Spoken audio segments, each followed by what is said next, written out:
Yep. I'm giving you a couple minutes to get into your watch rooms. We're live. It's the NYCHA show. Woo, we got a big show today. Oh, boy. Stan Morse in the building. Let me crack Stan's mic.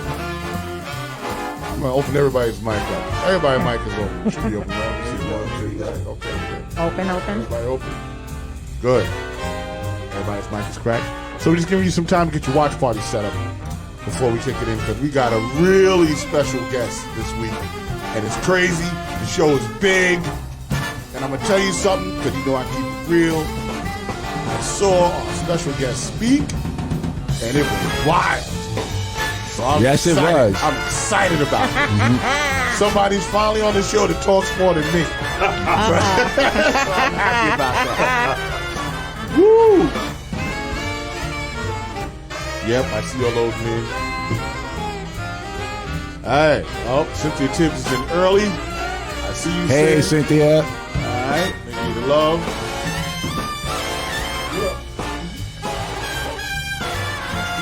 Say something. No, to you. Oh.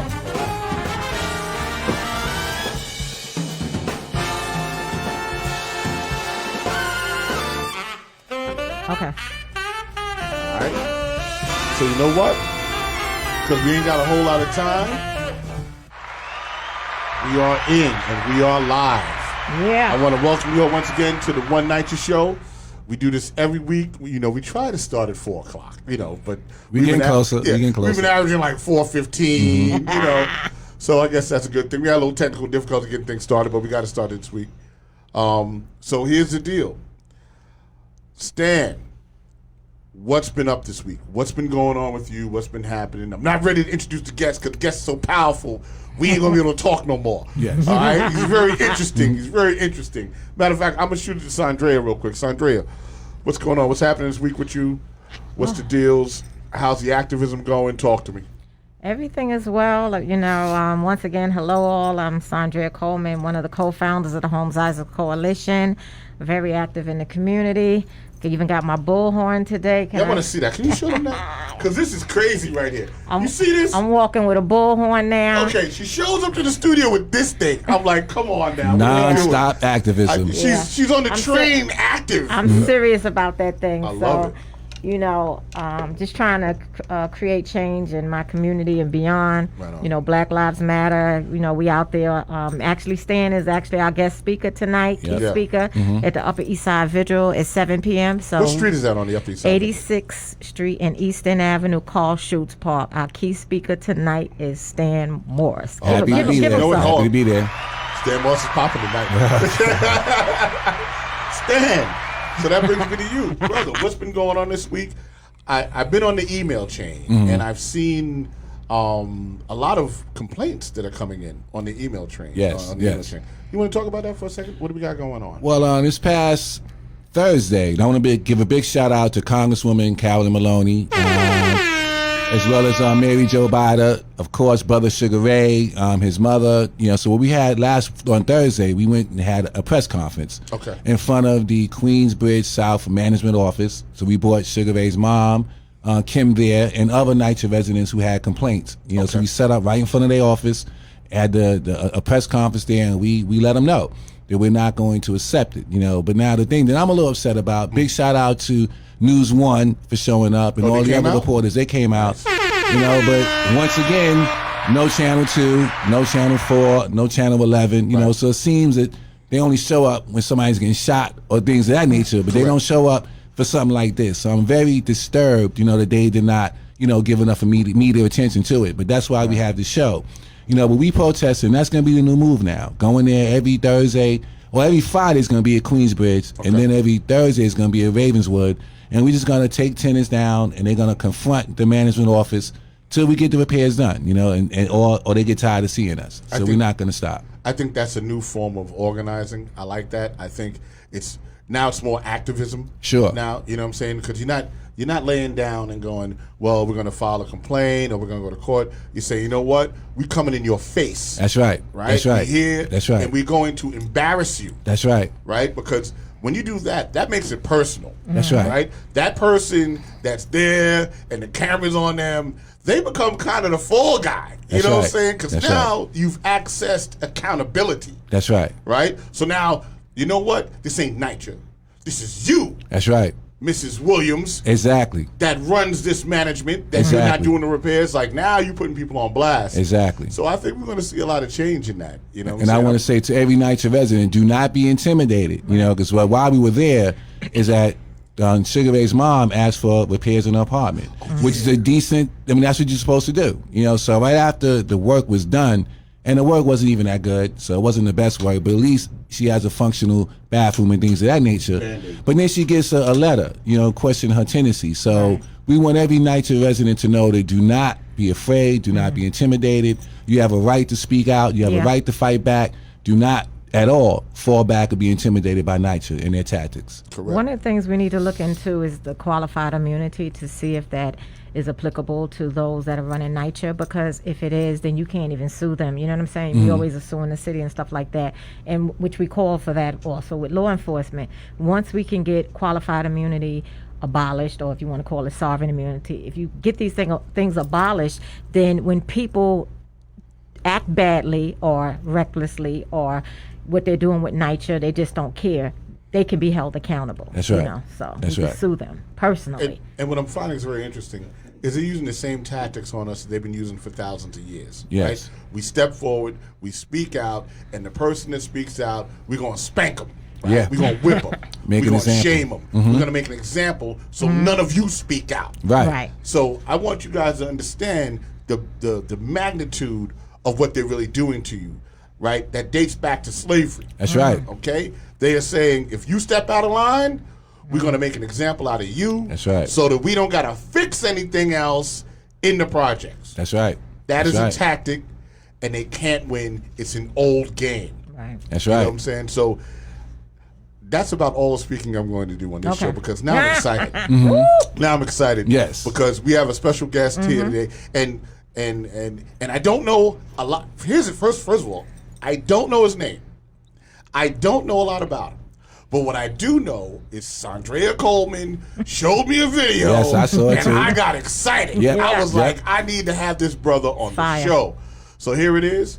Without further ado, our special guest, please speak into the mic and let us know who you are, brother. Introduce yourself. My name is Gregory Seal Livingston. I am in New York City now, moved here from Chicago. I'm so happy to be in New York. They told me in 2 years I'll be a full-fledged New Yorker. I guess I'll take my Bulls hat and get a Knicks hat, you know. But Get a Knicks hat You have now. to swap out, baby. gotta swap out. Be a Knicks fan. but I'm really excited to be here with all these heavy hitters. And I'm just excited because I know that nothing or everything is impossible until somebody does it. Right. And when I hear about the battles that are going on, what I've learned is the only fights that we do not win are the ones that we do not fight. That's right. So if we fight, we win. If we don't, we won't. So I'm just happy to be here because I love a good fight. Wow. That's right. Wow. That's right. Incredible. You know, so tell us about yourself. What is it that you do?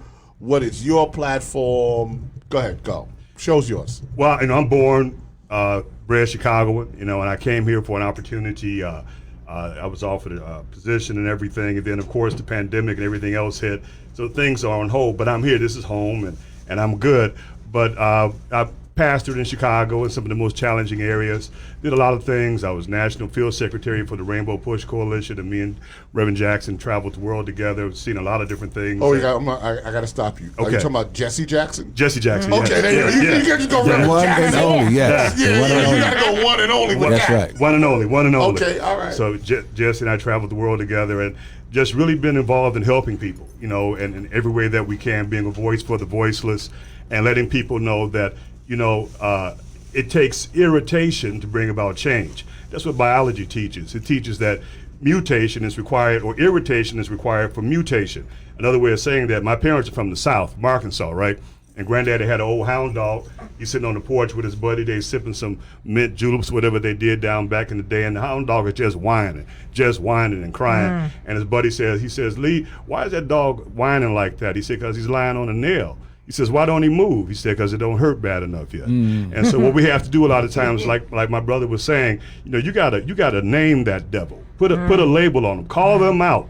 Don't be afraid to. And I've been around so many, if you will, so-called activists, if you will. And I don't consider myself an activist. I'm just a preacher with a public ministry. But so-called that don't want to call out a name because they don't want the repercussions of doing that. But King called out George Wallace. Even in his I Have a Dream speech, he said, and the governor of Alabama, that vicious racist, his lips dripping with the words of interposition and nullification. I mean, come on now. You got to be bold. You got to call them out. You got to say it, because that's the only way you deal with a bully is straight up. And you will find that when you do that, you will inspire others to do the same. And so oftentimes people are always worrying about what ain't even happened yet. Go out there and get it done. Try it. I dare you. It will work out, especially if you're on the side of right. So, I've been involved in a lot of different things, and man, it's a lot.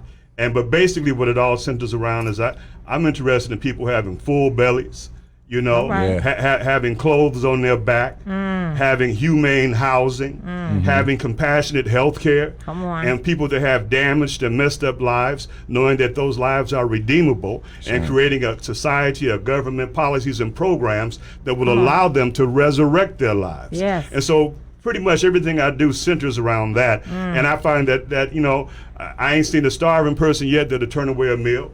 That's right. I haven't seen a sick person yet that'll turn away hehealing. I haven't seen a naked person yet that'll turn down clothes. That's right. I haven't seen a prisoner yet that'll turn down another chance. So that makes my life pretty simple. I just keep it on that. Even with the NYCHA situation, I came here, and our good friend Dr. Falani, she told me, she says, I want you to get involved with it. They're trying to move, I believe it's 640,000 brothers and sisters, right? And so I'm new to the details, but I'm not new to the problem. The evil of that, and brother said it before, he said, since slavery, let's forget slavery. Let's go back to the beginning of time when human beings have been trying to get over on other human beings.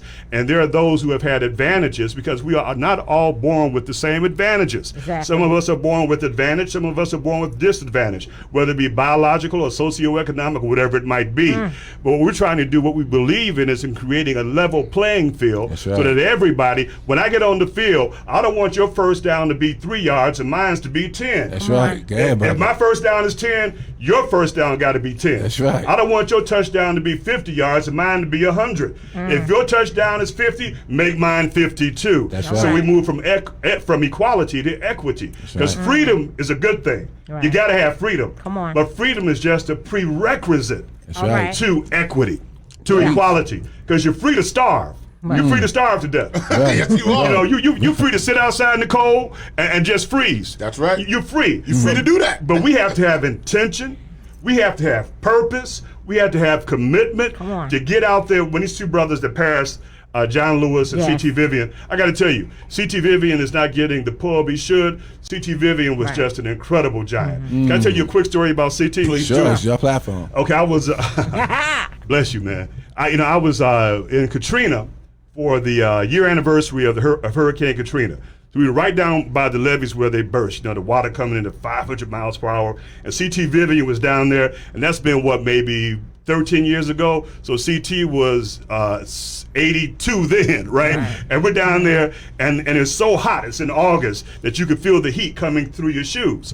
So a van pulls up. We had a press conference, right? It was the African American Leaders Commission, whatever we called it back then. And so I see a van pull up. And I see the van, it has a side door that opens, it has a motorized wheelchair lift. And it has a guy in it. And when I saw him, he was a guy, he was younger than me. But he had a high double amputation, but he had a regular manual wheelchair. He had biceps like pineapples, you know what I'm saying? But C.T. Vivian had got with this brother named Reverend Alton Cotton, right? That's his name. He was on the cover of Disability Magazine with the one-armed drummer from Def Leppard. That's right. And so he was on Disability, the cover. And so C.T. got with this brother, and he wanted us to meet this brother, Alton Cotton. So anyway, that night, because on the DVD, when they were warning people about Katrina coming, Alton was in his wheelchair, rolling around, telling people to evacuate, to get out, rolling over wood, rolling over gravel, everything.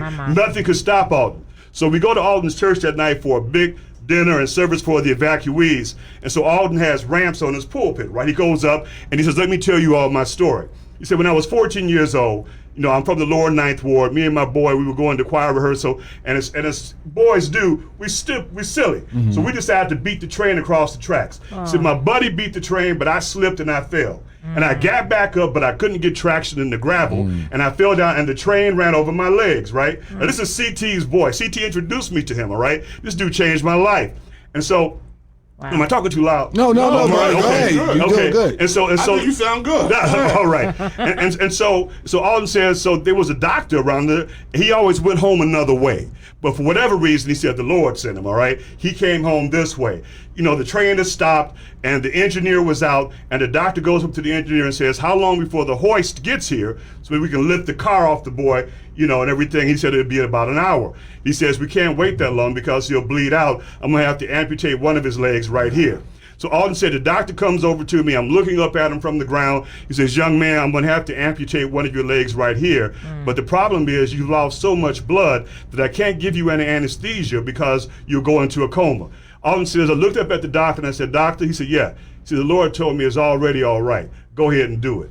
So then Alden then tells us a story, right, that none of us can really relate to about being a 14-year-old who likes sports, girls, all this kind of stuff. And he went down a dark corridor in his life, right? Sure. Wow. So anyway, so Alden comes around and now he says, but look at me now, everybody. He says, and he rolls out and he's in front of everybody. He says, I didn't think that what happened to me at 14 to these Katrina evacuees could help you right now. If you don't think you can make it, look at me. Right. He said, I got a wife, I got kids, I got a house, I got a church, I got an education, I ain't got no legs, but I got all that. Yeah. Then he rolls down the ramp. Check this out, y'all. Then he rolls down the ramp, hops on his organ, and he begins to play a song he wrote called It's Already All Right. Now, by that time, you know how black folk is in church. We slanging snot, crying, shouting and everything, and we should have been, because we said, we ain't got no excuses with this brother, right? Wait, it gets even deeper. Alden, we didn't know until we left, he has elevators in his church so he can go up and down. Okay. He was in the basement earlier that day, and the elevator wasn't working. He didn't call nobody. Didn't get on the cell phone. He folded up his wheelchair, sat down on the stair, and pulled himself up one step at a time. Oh, wow. When we left there, we said, there ain't nothing we can't do. And she said to me, that's why I wanted you to meet him. He said, because when Dr. King got killed in 1968, we knew that he had charged us the day before that I've been to the mountaintop, and I've looked over and I've seen the promised land. I may not get there with you, but we, as a people, will get to the promised land. So he said, I want you to know, come on, doctor, I want you to know that if Alden can get up the stairs with no legs, come on, man. Come on. Ain't nothing y'all can't do. Woo. Hallelujah. Wow. Man, I told you I got to talk this show. You want me to talk after him? I don't feel like even going up there and talking after he went up there. So oh now, my God. I feel you talk fast. Yes? Yeah, it's fine. Yeah. All right, Gregory, right? So what is the most interesting person you met? Who would you say in your lifetime? Muammar Gaddafi. Really? Yeah. Okay. You got to talk about that, brother. I was at the African Union Summit in Ghana, Accra. I think it was 2007. And so Mbeki was president of South Africa. So we had all 52 presidents there, all 52. We were staying in Gaddafi's hotel, which is called the Golden Tulip. And Gaddafi is a desert man. He doesn't fly, and he doesn't stay in rooms. So he had tents out by the pool. Mm-hmm. And he has a all-female bodyguard with the bullets, across him and everything, and they're all his relatives. And so we went over to the Coca-Cola plant there in Accra. Coca-Cola plant that was owned by the Spaniards, Spain. Mm-hmm. But they would not hire any Ghanaians, no natives. Mm-hmm. Now think about it. We're at the slave castles. We're at the slave castles. We're in the dungeon with the door of no return, where you can still smell the people who had been there, in their own feces and their urine and their sweat and everything, waiting for that ship to come, and they would put them in the hull of that ship, right?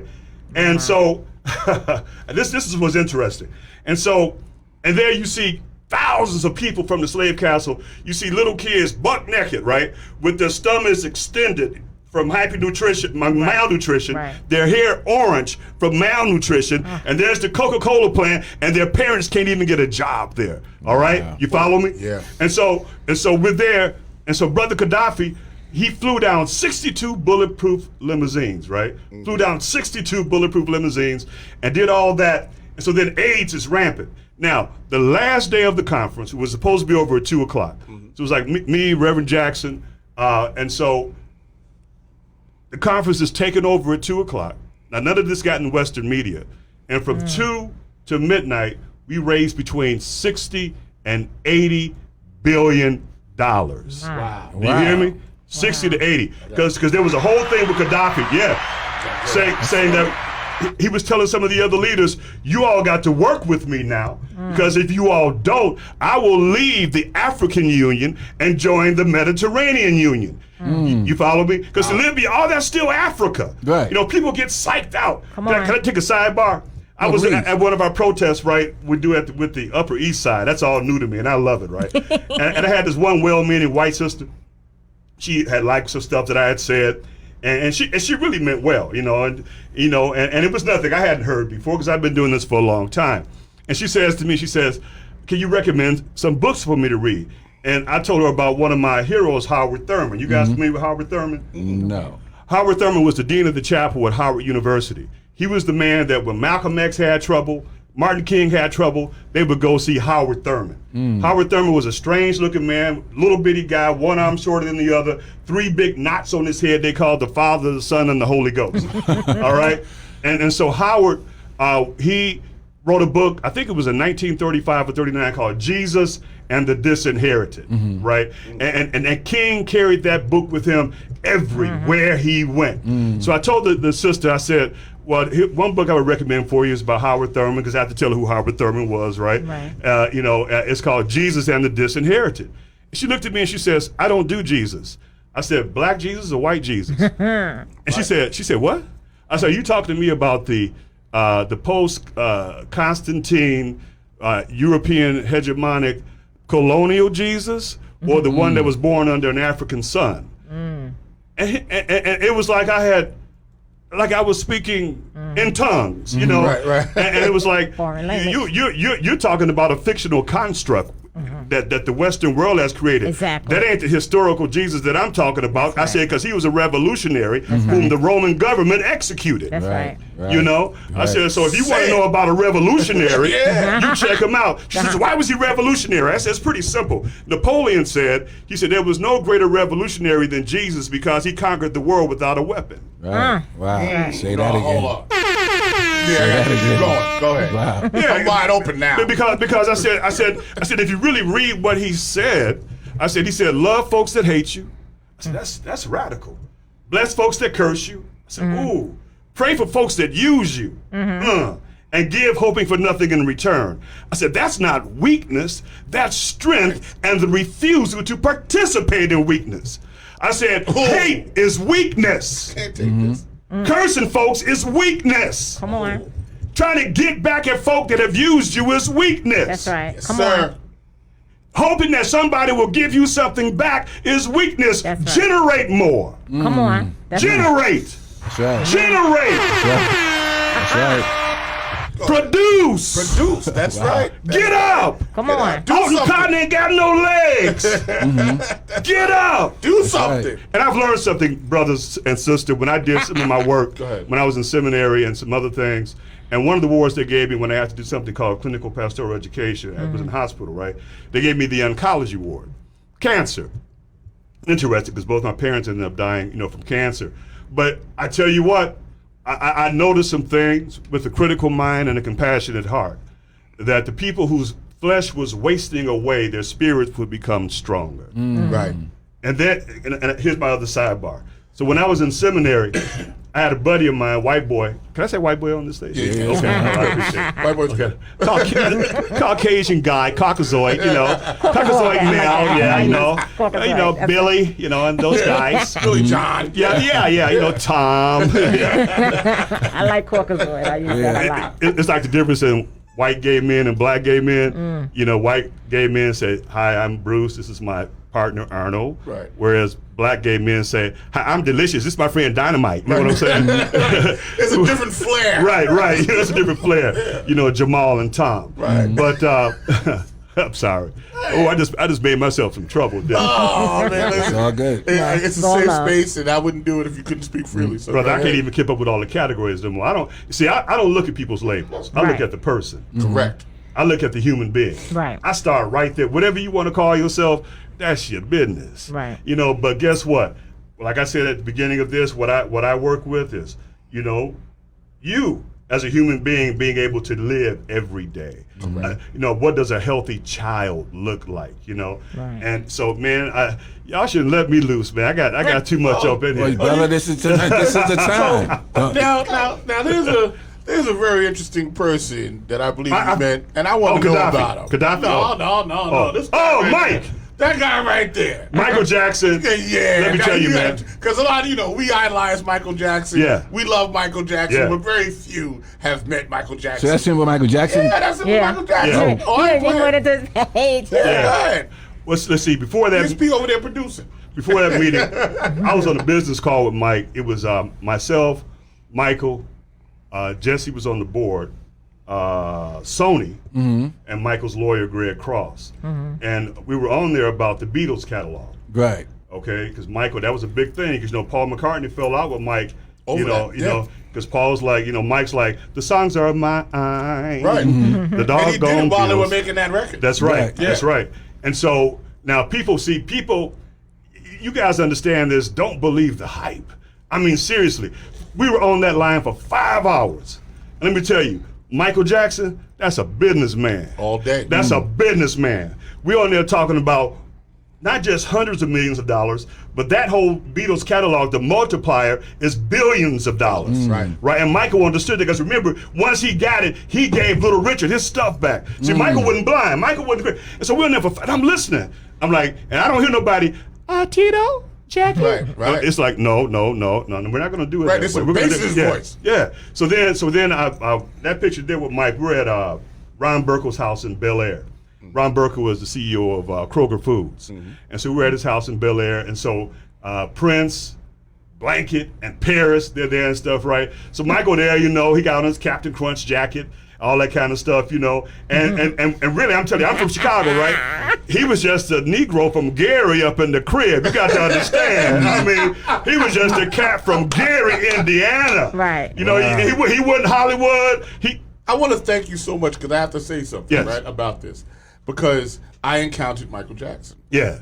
And I tell people, I said, when I spoke to him, this was just a dude. That's and all. he was very pro-black. Yes. You know what I'm saying? People don't get that about him. You Right. know. So when he went on stage talking about, Tommy Mottola was the devil and all that stuff, you understand what I'm saying? He was giving you all a glimpse of what he thought and what he knew. Real talk. You understand what I'm saying? So when I met him and I tell people, I'm like, yo, he was like really a radical guy. He's radical. Really, people don't really get that, and you're ratifying that right now. Well, because Yeah. nobody was deeper in the music business than him, and he knew how racist the music business is. Right. I mean, nobody can't tell me that it is not. Nat King Cole, one of the most gifted musicians. People don't they know about his singing, but one of the most incredible jazz pianists that ever lived.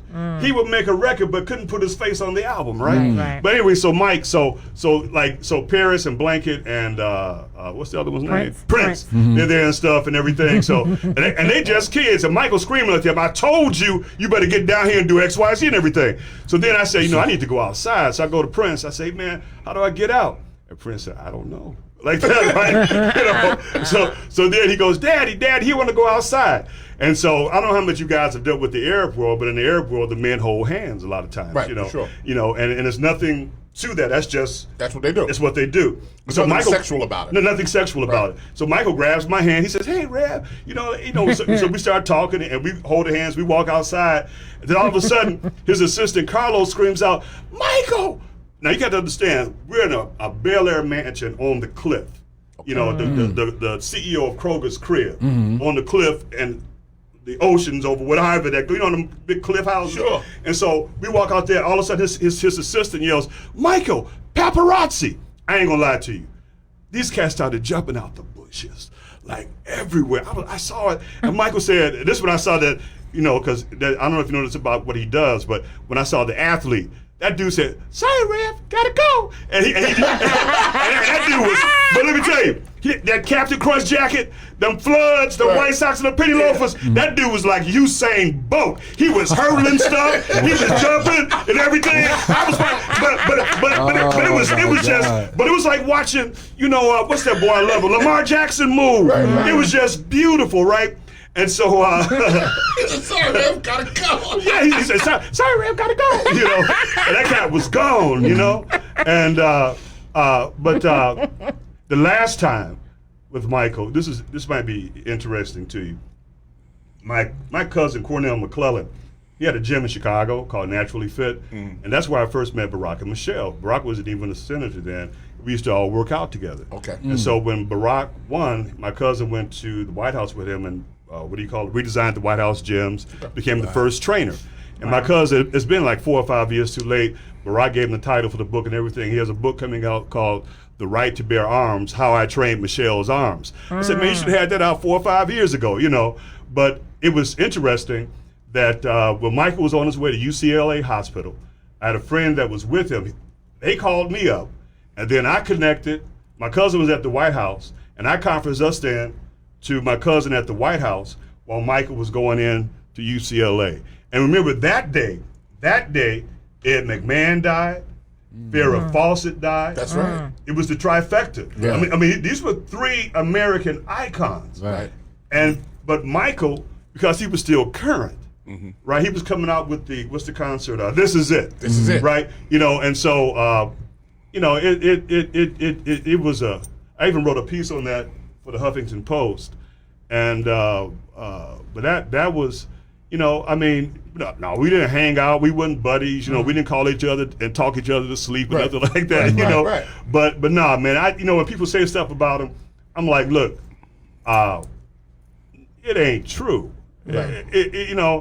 His kids, they were just some bad little Negro children. Right. Even if they don't look like it. They didn't know that. You know what I mean? Right. They were just regular kids. They were regular kids. Right. And he was a regular daddy. Right. About to get into it like Joe did them. You know what I'm saying? So Mike was Mike was beautiful, man. He was beautiful, But back to Gaddafi. Yes, please. So it's interesting how the world works, right? So the president of Uganda, or Rwanda, I forget now. I think it was Uganda. He's still the president, matter of fact. That's how it works, right? Because Putin will be president of Russia till 2036. And so he bought some weapons. And my man Gaddafi stood up in the meeting and said, "You bought some weapons." He said, "Yeah, I did. This is the real world, right? I want to get brothers and sisters to stop getting distracted, right?" And he said, "You bought them from Israel, though." That was yeah. And then he says, "Why'd you buy them from Israel?" He said, "Because I needed to protect myself from you." Right? You know what I'm saying? So then Mbeki, because Mbeki was the president after Mandela.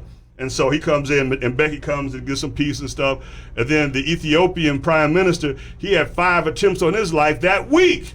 Wow. Car bombs, these African presidents rode up in like tanks and everything. Wow. But the problem with Africa, if you will, and I say that to all the, look, my black nationalists, ain't none of y'all got nothing on me. My Pan-Africanists, y'all ain't got nothing on me.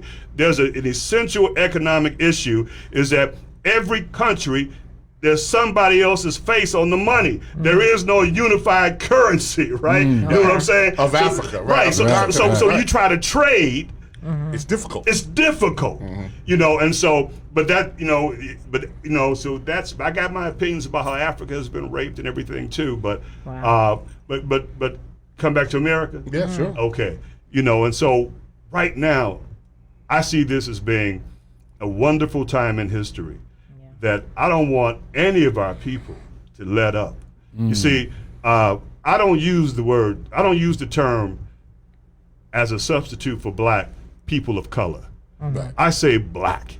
You know why? Oxford Languages defines white supremacy as the doctrine or belief that the white race is superior to all other races. This is in Oxford Languages, especially the black race. Now, when you give me that, it's like a designer virus that is meant to target something in particular, or even, some kind of designer cure, right? That is meant to target something in particular. So let's not play with history, right? We were the targets all day. Yeah. Because 1619, let me integrate 1619 with 2020. Come on. You see, Sean King and Rachel Dolezal, the sister that was over the NAACP, the white woman. Oh, yeah, right. Yeah, Sean King, was he over something, right? And Sean King and Rachel Dolezal, they can be white and say they're black. Right. But I can't be black And say I'm white. Why? Why is that? Yeah. Why can't they do it? Why can't I go join the Klan and say that I am a white man? I'm a white man and I want to join the Ku Klux Klan. Right. I want in. I want in. Wow. I want to be the Grand Cyclops one day. That's my goal. But why is it? And that's the problem with that. Which is that until we face it head on. I did an interview with the Guardian newspaper. The Brits called me. They were like, we want to talk to you about New York and about Chicago and what's happening there. Everybody sees Chicago as buck wild, Al Capone, and stuff. And I said, well, the only thing that's going to help Lori Lightfoot, Mayor Lori Lightfoot, because we cleared the way for her, because before I left, we pushed out Rahm Emanuel, right? Right. And I said is that she's going to have to face the racism head on. You can't play with this. Right. This is the time to do it. Within many of our lifetimes, not all of our lifetimes, this has never been a better time. Say black. Say it. And understand that race is a socio-political construct that's only partially genetic. It's just a construct. That is correct. It's it's a colonial construct. That's right. Because when Africans came to these shores, Come on. can I read you something I wrote down? Yes, you can. I didn't write it. I didn't write it for this show, but I like to keep my mind going, right? We got Reverend Gregory on. Yes. You know what? He's It's his dropping show. jewels. Do it. You know what I'm saying? Do So it. we're gonna let him ride. Just That's roll. right. Just I roll. just had to click in a little bit to let him know that we still here. Right. But He's that's not why I told alone. y'all. He's not alone. No, that's why I tell you when I walk out, I ain't walking by the curb because I don't want to get snatched. Nah, go ahead, yeah. But I wrote this because it's the thinking and to clarify thoughts, right? Africans didn't hustle up a boat ticket to America to flee war, famine, political, ethnic, or religious persecution. We didn't arrive on these eastern shores looking to start a new life, jobs, adventure, land grab, or to pay off indenturement debt. What does that mean? Well, what it means is this. People will say, well, what's the problem in America? It's just that they don't have a statue of Hitler in Israel. Well, heck no, right? Why would they? Right. Yeah. And stuff. I said, but you got to understand, you're talking about national conflict. But even with, how do we say it, everybody? Even if you talk about pre-colonial America, pre-Pilgrim America, the Indian nations, they were nations unto themselves. And so they're fighting over resources or whatever it might be, right? So then when the African is brought to America, kidnapped to America, again, I love Dave Chappelle Cole. Dave Chappelle says, I blame slavery on the telephone. I said, why you say that, Dave? He said, because once that first boatload got here, if they could have called back home and say, it ain't like they said it was. Everybody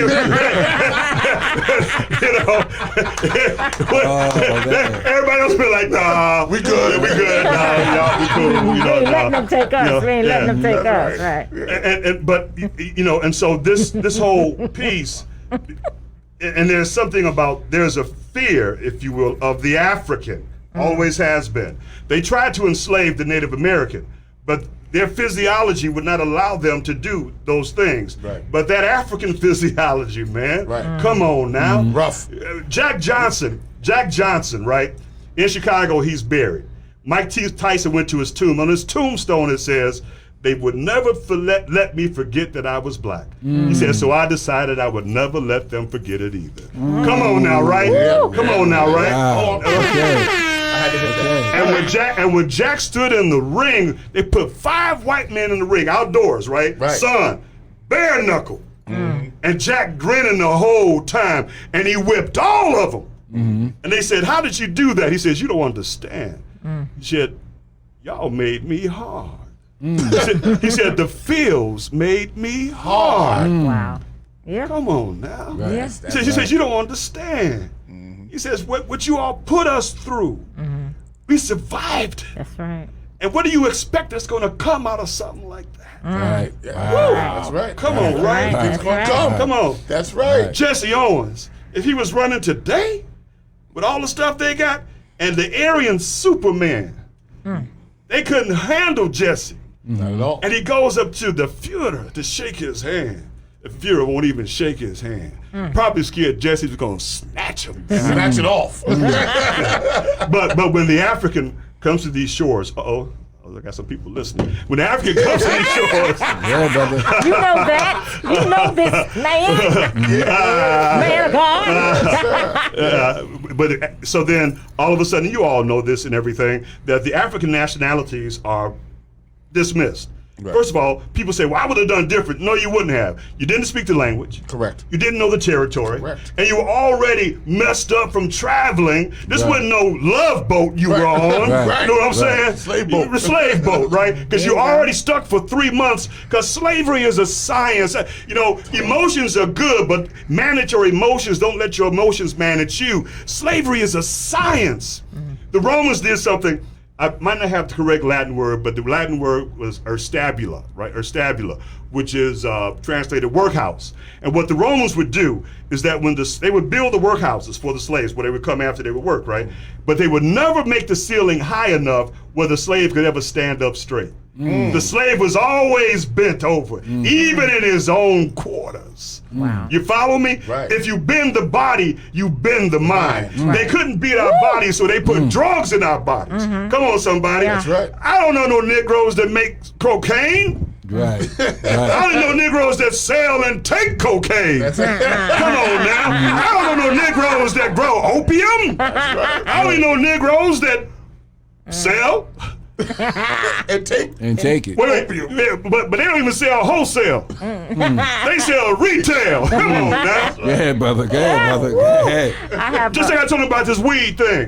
Mike Bloomberg said it best. I told him, I said, I don't care about the weed, the smell of the smoke. I'm talking about the smell of the new money. Mike Bloomberg said that legalized marijuana is billionaires' business. You know why he said that? Because I was fighting against Governor Pritzker in Illinois about this, right? Pritzker, you know, they billionaires, Hyatt hotels, all that stuff. Sure. And so you ever heard of Juul, the company Juul, the vaping company? Oh yeah, sure, yeah. The They- Juul. Yeah, they own Juul. That's their company as well. And so in December, check out CNBC. I was telling my brothers and sisters, black folk back home, y'all don't understand. They say, well, the governor said that he gonna give us $20 million that we can pull from there to get seed money to start our own weed companies. I ain't gonna lie to you. I had some brothers who were unlicensed weed distributors saying, Rev, we're behind you, Rev. We're with you on this, man. Hey, come on, buddy. Whatever you need. And I said, 20 million, huh? I said, don't y'all even listen to the news? And they were like, what? I said, to whatever day it was in December, what's the Philip Morris, they got the new name of the company. The cigarette company? Yeah, but they have a new name, starts with an A, I forget what it is. Altria. Okay. So Altria, right, they come in, so the Juul has 1,500 employees. Okay. Right, Nicholas Pritzker is over Juul. 1,500 employees, and so that summer, they have filed a lawsuit that the company would not use tobacco or whatever to sell to, through the vaping thing. And so they want, so now here comes Philip Morris wanting, or Altria, they got tobacco. Right. And so you know what Philip Morris did that morning? That morning, they gave the employees 1,500 $2 billion. Each employee got $1.3 million. The janitor was cleaning the toilet the night before. Woke up that morning, was a millionaire. Oh, wait. Wow. Philip Morris did this? Yeah, but that was that morning. And that afternoon, they put $12 billion into Juul, right? Wow. And so I'm like, here y'all telling me, he said he gonna get us, this is $20 million. And here they are getting $14 billion. Wow. I said, stop it. Right. Right? Stop it. Look at the game, y'all. Come on. That's why at my church, man, I used to like, because I ain't gonna lie, I pass in some of the roughest areas in the city, but I like it like that. You know why? Because when I would get gang members, cats that came out of prison, whatever, and when they would convert, they were the best members. Because when they committed, they committed. Let me tell you something. I had a pimp. I ain't gonna say his name. I had a pimp. He was a Kang pimp, K-A-N-G. A Kang pimp, and he came up sliding on his knees crying, wanting Jesus, right? But let me tell you what happened. So, and he was for real. So one day I'm down at City Hall, he wanted to be my bodyguard, right? And so he said, I'll be there at 9 o'clock. So City Hall in Chicago, the city is on one side, then you got the county, Cook County on the other side in this building. So he shows up, and it ain't like New York's is, just like pre 9/11, right, without all the stuff. Right. And so he shows up, and he all decked out, man, draped, hat cocked, everything. He's pimped out. He's pimped out. Okay. But so then he comes, and I hug him. I said, so-and-so. I said, you packing, man? He said, yeah, man. I got my thing. I said, you can't come up in here like that, man. I said, bro. I said, we can both be in the pen, man. I said, and this is before they even were registering handgun, but I already knew his wasn't registered. You know what I'm saying? Yeah. He's all right, I'm gonna take care of you. I said, no, man. I said, I love you, man. I appreciate you, but not this time. You know what I'm saying? And not this way. Not this way. You know what I mean? Yeah. Because guess what? Because that's the only way he knew. And the reason I bring that up is that's why I don't look at people's labels. Exactly. Because there was a time when I didn't know, and somebody took the time, or something happened, where I was able to learn. Otherwise, that's right. And so, but anyway, y'all, I'm sorry. So you got me going now. It's y'all fault. No, and so I got to shoot you with something now. Okay, let me say this real quick. And so then the African loses their nationalities, their tribal designations, and all that, and they just black, right? Well, they're black because the Italians, the Germans, all those, they became white. That's right. They became white. That's right. And so I was doing something, y'all. I've been speaking to the Jewish community, to all these folks and everything. And I said, well, here's the thing, y'all. I said, I did a thing with the rabbis.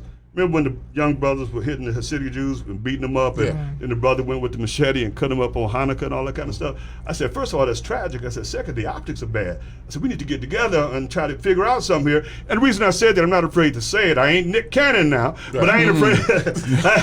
I ain't afraid to say it.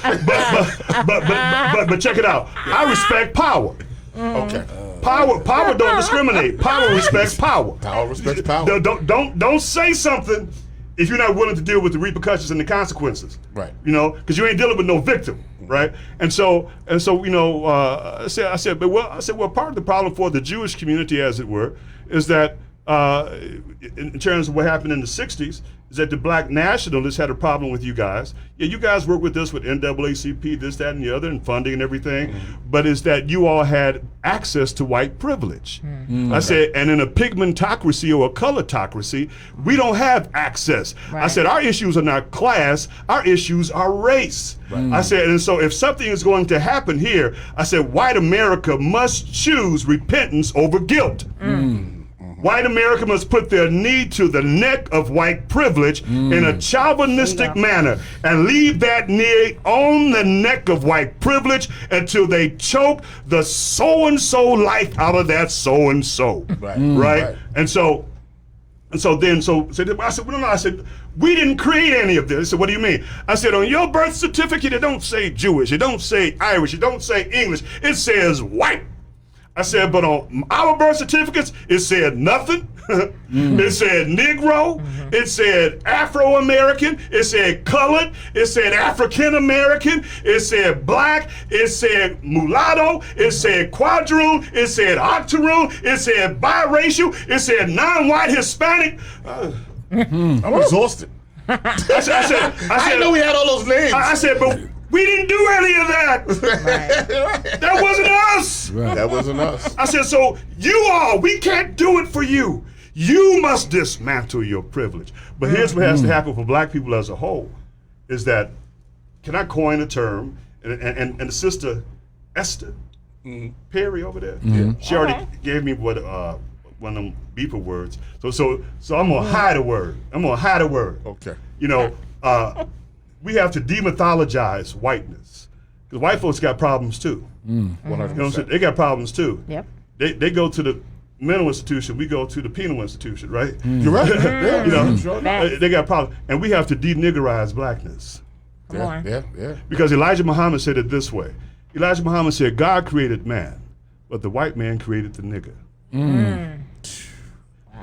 He ain't said nothing but the truth. I don't know how anybody could disagree with that. Right. Because That's if you don't believe that, you're saying something about the folk that were kidnapped that ain't true. I'm gonna interject on that because I've made statements, right? And I've said to people, I said, listen, number one, the black American is more American than America itself. That's right. I've said that. That's right. We were here before the country itself was formed. The country's only 276 years old, right? Right. We was here 400 years. The black American is not African. No. We are not African. We have nothing to do with Africa in terms of culture.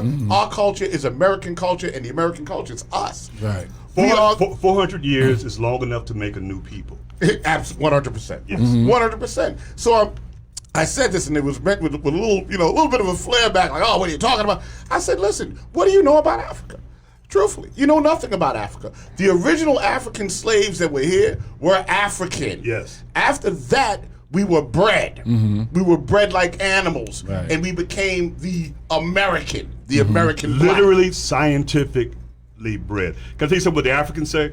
So I'm in Africa, right? I'm with the Nigerian ambassador to Great Britain. And so he says to me, he says, and he's Oxford educated, so he actually has an English accent, but he's Nigerian, right? Right.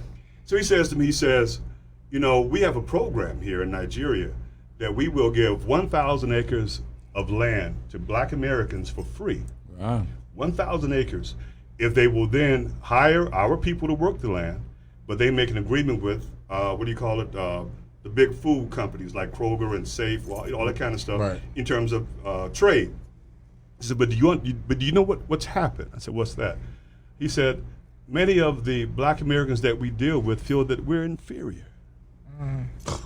He says they don't even understand that Nigeria provides a quarter of the world's oil. All this stuff. And he says, it is not we.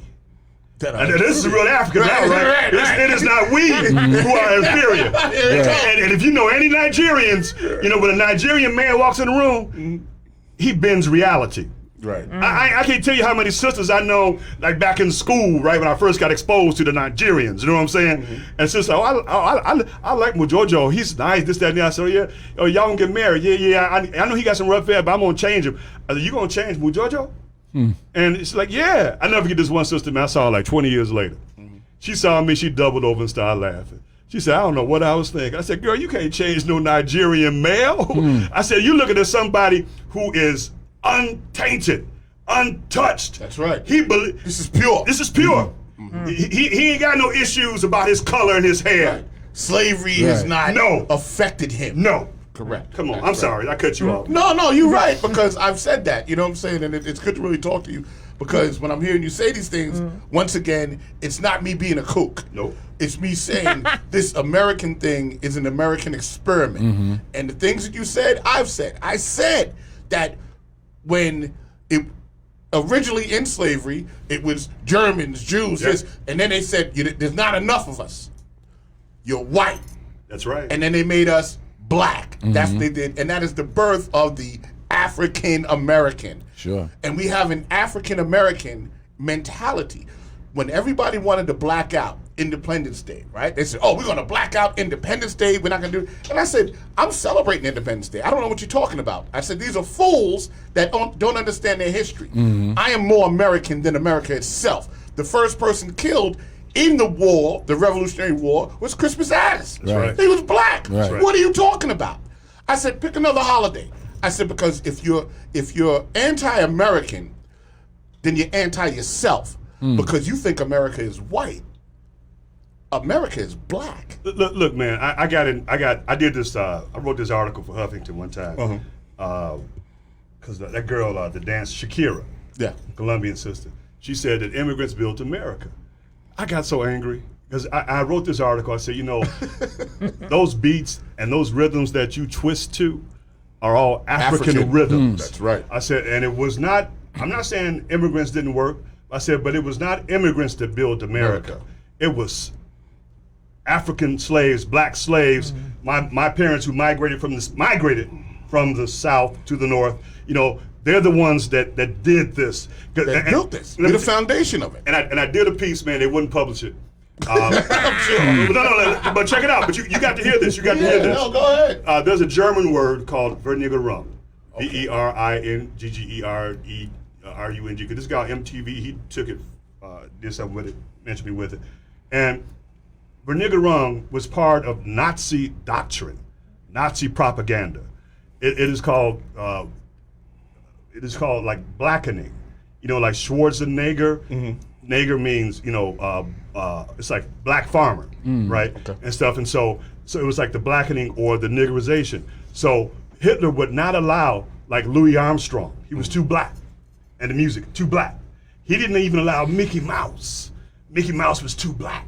Okay. All right, you know what I'm saying? And Walt Disney was a racist, didn't know. Right. You know, but I'm saying that's how thorough and how vicious the doctrine of racism is and has been scientifically developed. Now, to all my white brothers and sisters that are listening, I love you.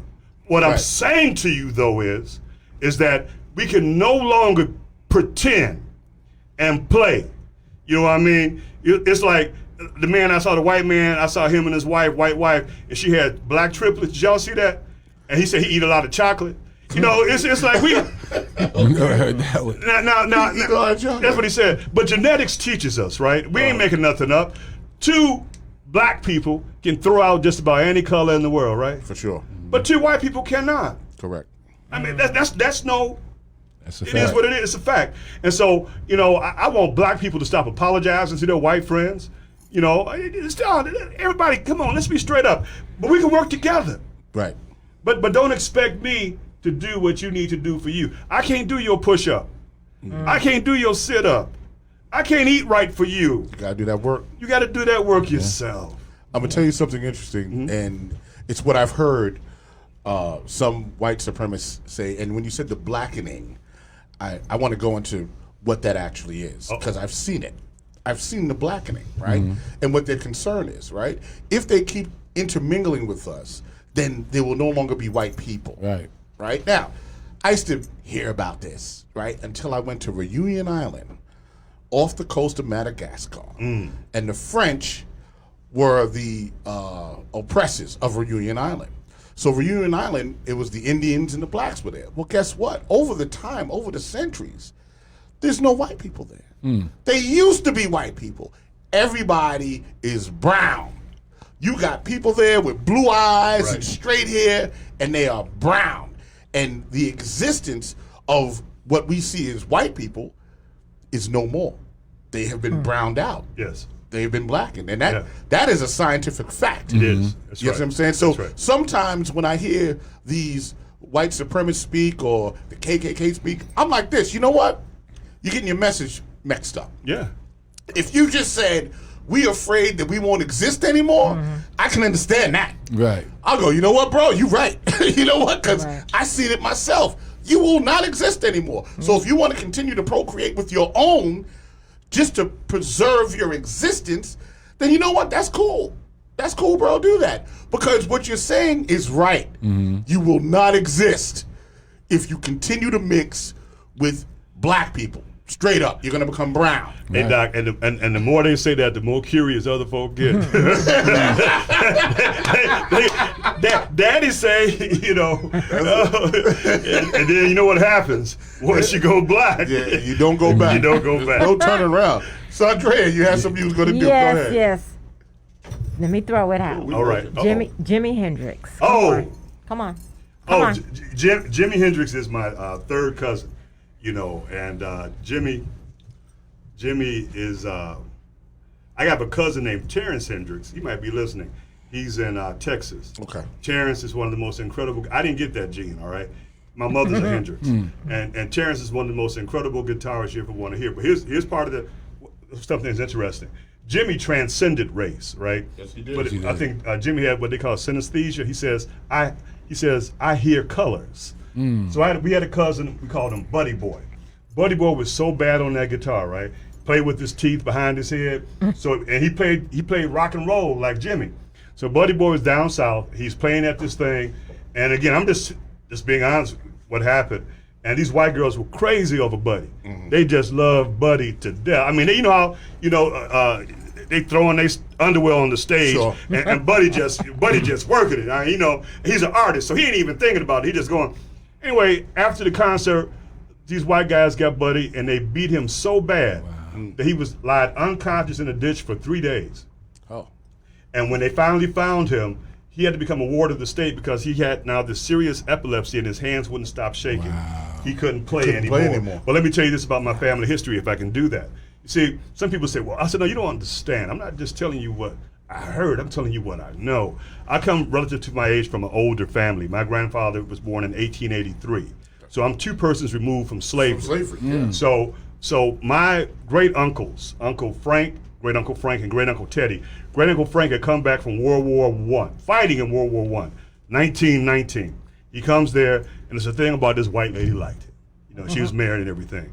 So they ended up taking my Uncle Frank, chained him to a tree, and burned him alive. And then and he's in the lynching museum in Montgomery, Alabama. His is documented. Oh, wow. And then my Uncle Teddy, they also burned him alive, but his is undocumented, but it's family history. So my father, their nephew, my father, in 1945, after World War II, he's in Arkansas working in the lumber mills, right? And so he's working there, and so the white workers are washing their hands, and the black workers drinking water. All right, and so my father, he's trying, you know, he goes out against them.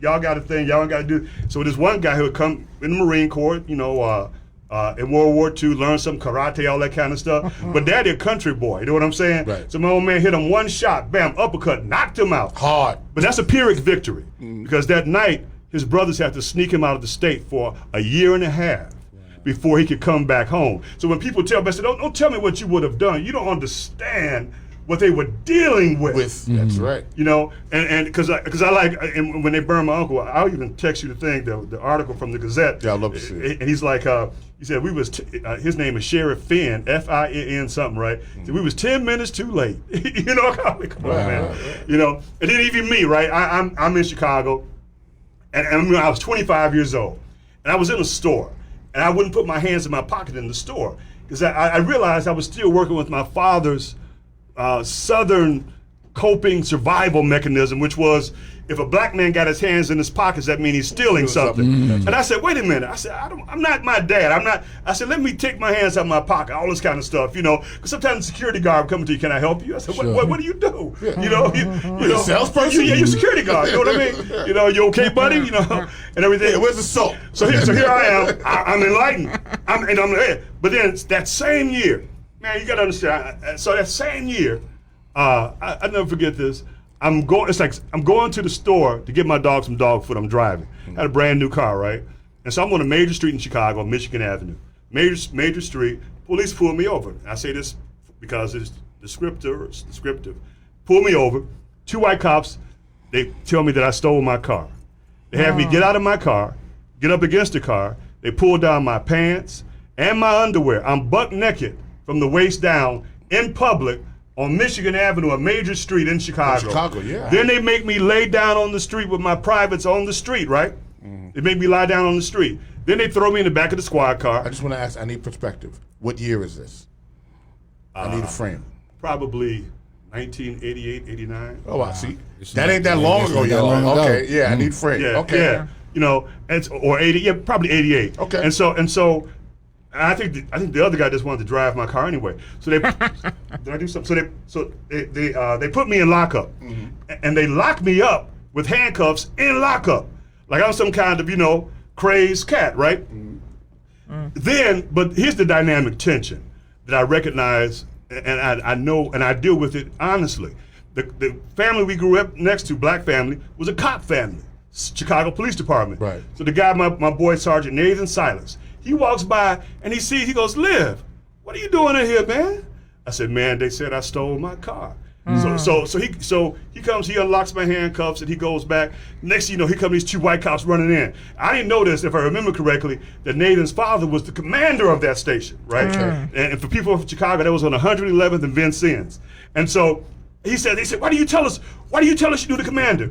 And because of my background, I said, you know what? Even if I had known, I wouldn't have said anything. I said, but at least now, when you stop some other brother, maybe you'll think about it. You'll think about it, right? And so, but here I was, a cat that had checked off all the marks, though. You know what I'm saying? You did it right. Did it right. And so that's when they tell me, well, it's a class. It is not a class issue. A black person can have a better education, a better bank account, a better pedigree. I said, but when it comes down to it, it ain't about your class for black people, because this is not your meritocracy. This is a pigmentocracy. But I want to say this to your point, because I agree with you. Yeah. Frederick Douglass, Frederick Douglass is a giant. People have to read him. One of the most courageous people. You know, the 1852 speech. What to the slave is the 4th of July.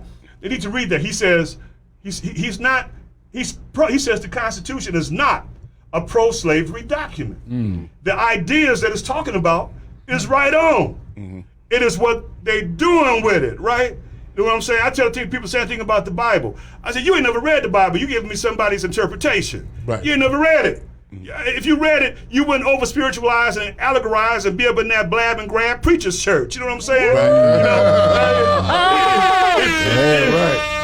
If you really read it, because then none of Jesus' boys turn out good. They all got martyred, right? It was a bad deal for everybody. It was a bad deal, you know. I'm going home now. I fought a good fight.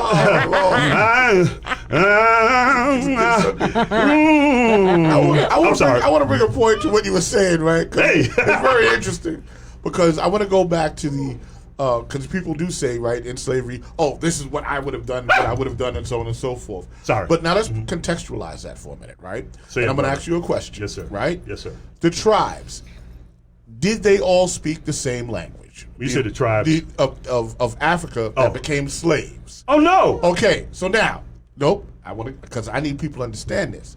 Imagine what you got to overcome now.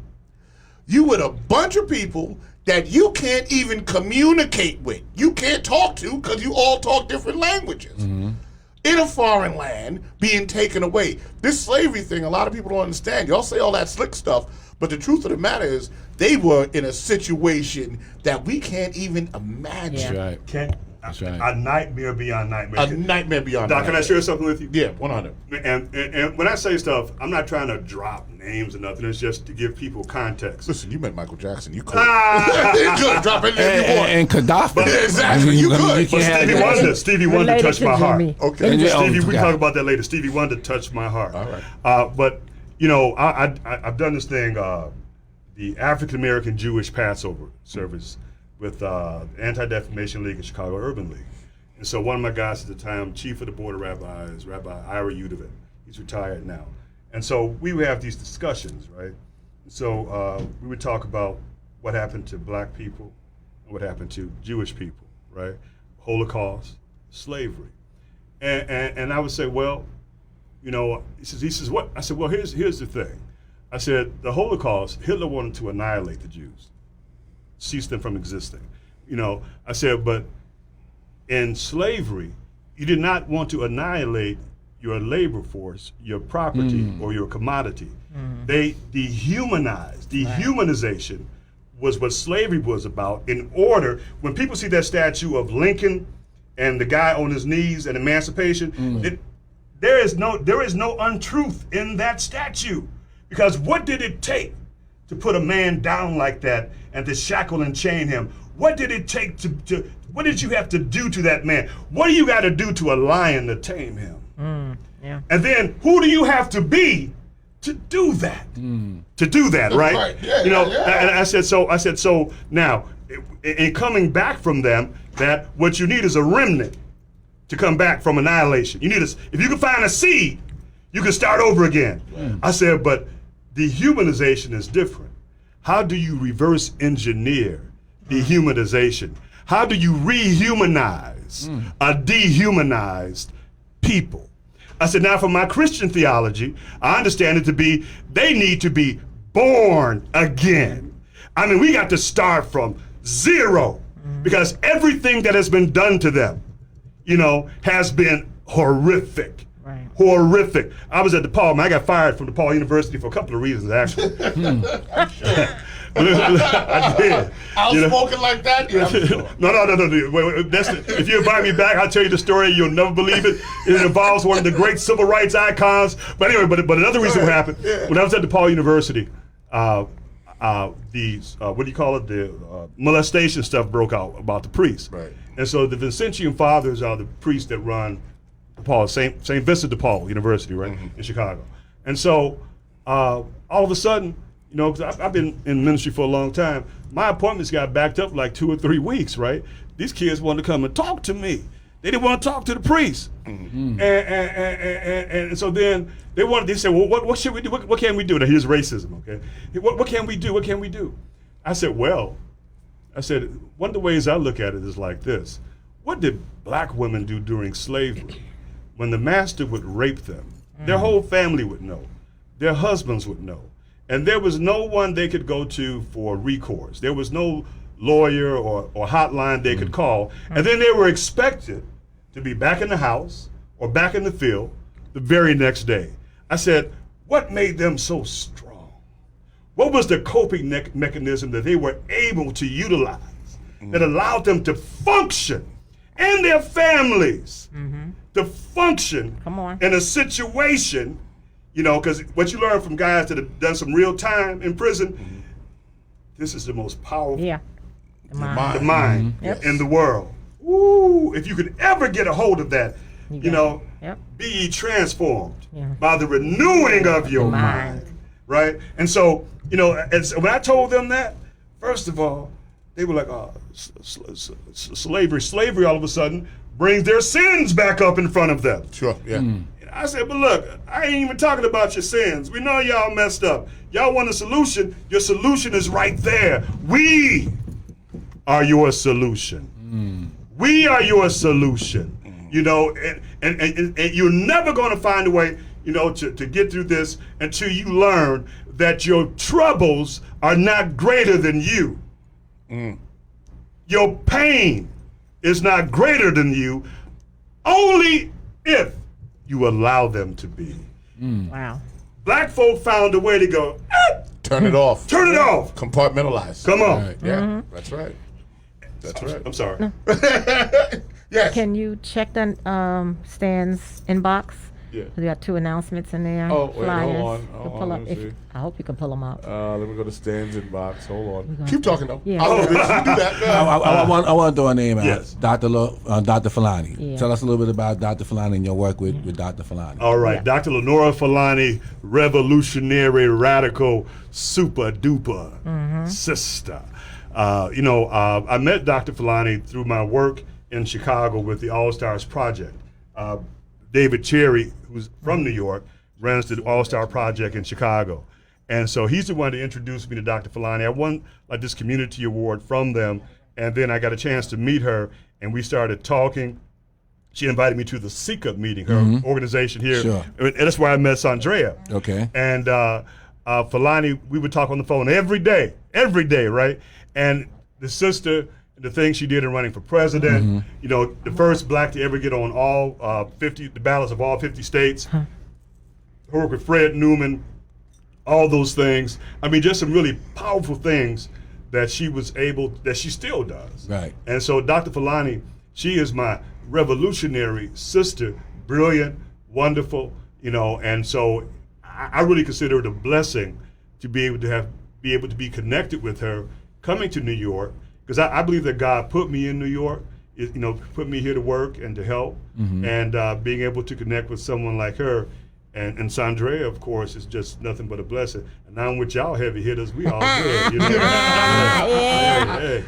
I gotta tell you, I mean, it was really did you remember that? Yes, I did. It's really a pleasure, really, to sit and speak Yes. with you, you know what I'm saying, and to be in the presence of really greatness, you know what I'm saying? And I mean, you've been around, Around. you know, and we're having that worldwide conversation. Now, Yes. I've been around the world, there's no doubt. Yes. But I ain't met the people you met. No. You know what I'm saying? Incredible. Like, this was probably the best hour on podcasting than I've done right now. You know And what he's I mean? going to come back. We're going to bring you back, definitely. I really enjoyed that. That's humbling. I'm honored. We're going to have you back. It was really, and I know you guys got to get out of here, but I think there's some announcements that have to be made, and I'm just The 2 flyers. going into my email. And I'm going to say one myself, okay? Yep, and you guys go ahead and y'all keep talking. Okay, so next week we will have Lisa Vasquez coming in from Staten Island. Yes. She's a NYCHA resident, and she's also having issues, real serious issues, getting her daughter educated in the Board of Ed. So we want to highlight that hour with her, a little bit of her NYCHA issues, and we're going to definitely go heavy and hard on the Board of Ed and how they're not, what they're doing with her in Staten Island. It's horrible. Send that to me because I didn't get it yet. Yeah, it's Send it in horrible. my email. Yeah. Go ahead. Send it again? Okay. Yep, so I didn't get it. And I also want to say that we're going to be organizing out in Staten Island with Lisa, knocking on some doors and getting those folks active. We got to bring you out here, brother, to get the folks really excited and motivated. Stan, let me ask you a question. So Staten Island, as I understand it, in terms of the New York thing, Staten Island's a little bit different, right? Staten Island's a lot different. Staten Island's more overtly racist. Like, they don't even try to hide it. Let me tell you something. I met this guy in Chicago. A friend of mine became the first black cop in Cicero, Illinois. Cicero is a very racist town. That's where Al Capone was headquartered after Elliot Ness ran him out of Chicago. And so my boy became the first black cop out there. They put like KKK posters on and stuff, painted nigga on his car and stuff. So I would go out there and everything. And so I met this guy named James Franklin Justice, right? He was the head of the Noble Knights in Cicero. That's an arm of the KKK. His girlfriend had a black dog named Nigga. She said, Oh, wow. here nigga, here nigga, here nigga. Are you serious? I'm serious. But here's what I'm saying. And it's not because of me, but when we finished saying what we had to say, he came up to me crying. And he said, I remember what my mother used to do before he got. And I've also dealt with this guy named Arnold Michaelis IV. Arnold was the head of the largest neo-Nazi network in the world. He was the lead power singer for the white power band Centurion. Wow. So Arnold used to beat up a minority once a week for 7 years. But Arnold got converted by a little black lady working at McDonald's, right? CNN does a whole big piece on that. And so I never forget I had Arnold at my church. I didn't know what I was doing bringing Arnold there, right? We had started this thing. All of a sudden, I had all these hate police there. I mean, I'm talking about like FBI, all this kind of, these white power, stuff at the Southern Poverty Law and Justice Center, all of this. So I'm in the hood, right? So then my people in the hood, they say, man, what's up with all these people? I said, we got a Nazi speaking tonight. They said, Adolf Hitler? I said, not quite, but some of the stuff, what I'm saying is, I just believe that we can change things. Yeah. Right. Because I've seen it with my own eyes. That's I'm with you is what I'm saying. Okay. Yeah. All right, we're going to bring you out there. All right. We're going to bring you out And there. she also, we want to do a rally out there too. With her, so we got to organize Oh, we that got to as organize, well. and you got to Yes. come out and speak. Yeah, You gotta in come front out of the and Board of Ed. Let's turn them up. Yeah. Let's do it. Yeah, Because let's do it. Let's it's do really it. horrible what they're doing to I her. come participate in that. Yes, Yeah. Like, definitely. this is We like- got to bring We're people going to out light there. Staten Island up. We coming. Right. Yeah. I mean, we got to go out there and shame them. Yeah. So we couldn't get the. shame them. Yeah, we do. We couldn't get the shame 'em. flyer up, so Thursday. You get it. I get it. I'm right there. Human nature. Yeah. Human nature. Come on, man. This Thursday Gotta shame 'em. we'll be doing a mass giveaway voter registration drive and a 2020 census awareness in the courtyard of Holmes and Isaacs. So that's this Thursday at 11 a.m. Okay, I couldn't get the flyer up, so it's okay though. Anybody in Queensbridge on Fridays, we giving out food and masks, and Okay. from 11 to 2, Brother Sugar Ray organizes that with a lot of other organizers. Awesome. So come on out and get some right. food if you're in Queensbridge, 11 to 2 on Fridays. Yes, And can I add please. this? I want to say this Bread. part because I think it's incredibly important for our listeners, is that after the police had did that to me, I was married at the time, I never told my wife at that time what happened to me. Never. You know why? Because I was humiliated. Yeah. Wow. I actually felt castrated. Yeah. Sure. I mean, because, and what that taught me, and what I tell any crowd, is that there are stories of racism that are not documented Right. and that have never been told, Right. and that you will never hear, Right. because people are like, nah, the compartmentalization. Right. No, let me just, because I got to keep moving. We took that. But I'm, but I'm a person that's had checked these boxes, And I said to myself, now some brothers I know, my own family members, I understand the rage. I understand the blind rage. I understand, I said, I've been domesticated a bit. You know what I'm saying? And everything. And it's like, okay, so let me let y'all understand what y'all dealing with.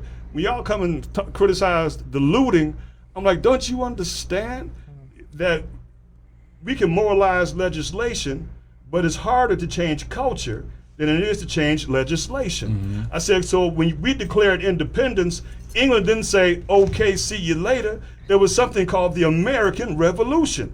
And when you mentioned looting, y'all had something called the Boston Tea Party. Right. You took all that merchandise and just dumped it. I said, so don't act like there's no precedent. That's Wow. right. For us to go by. That's Right. right. That's right. Right. So John F. Kennedy said, when the peaceful revolution is ignored, the violent revolution is inevitable. Yeah. Wow. We appreciate Wow. you. Thank you for Wow. coming That out. Thank kind you all of for show, having me. I gotta tell you. Phenomenal. And we're going to definitely have you come back out Yeah. again. Sandra, I think I might have your Okay. flyer. Okay. Let me just kind of get that centered like that. You got skills. Yeah, I'll make it happen on the fly. Yeah, so I got your flyer. All right, let's do that. And I'm going to put that up and bang. This is the mass giveaway voter registration drive, 2020 Census Awareness, Thursday, July, 23rd, Yeah.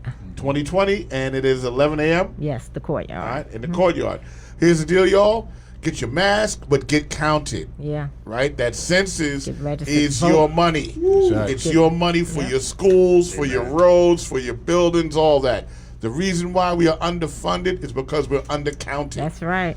So you guys get out there. 2 congressional seats is at stake, and also hundreds of thousands of dollars allocated into our cities, into New York State. So we have to do it. It's very So important. we got to do it. All right, Yeah. y'all? Thank you, everyone, Yes. for watching. We appreciate you all. Our guests, Thank you for having me. you know we rock and roll. Stan, Yes, you know what we do. absolutely. We rock Yep, and roll. yep. Yeah. My guy, I got to get you to the Upper East Side, okay? Yeah, I'm going to come out, you Okay. know, and I will scream my songs through your bullhorn. Can I Yeah. get that thing right there? Yeah, I love it this has thing. a, This is USB. absolutely, positively. It has a USB. Yeah, hello. Oh, you really, you want to even get? You want to really do that? Yeah, I just want to Do try you- it out. you really- I've never done it. You know what I'm saying? So I'm also getting Hello. going now. Come on, you got to turn it on. Is it okay? Okay, there you go. Okay, yeah, all right. This is great. I love this. I'm like a child. Hold on, I'll put that. Yeah. Okay, yeah, okay. So we want to thank y'all for tuning in to the One Night Show. All right. And this is what One Night is about. This is activism. I'm Yes, showing you activism right yes, now. right. All right, we'll see you next week at All right, 4 yeah. o'clock. Is that the 4 deal? o'clock. Yes, Yeah. yes. With Sure. Lisa Vasquez. Yes. Lisa Vasquez. And Absolutely. we'll see you next week. Yes. Yeah. This is a Thank nice you all for one because it tuning has in. a charge Well, I'm on it and gonna everything. Yeah. No. You got Have a a great show. man. charger. I love it. Absolutely.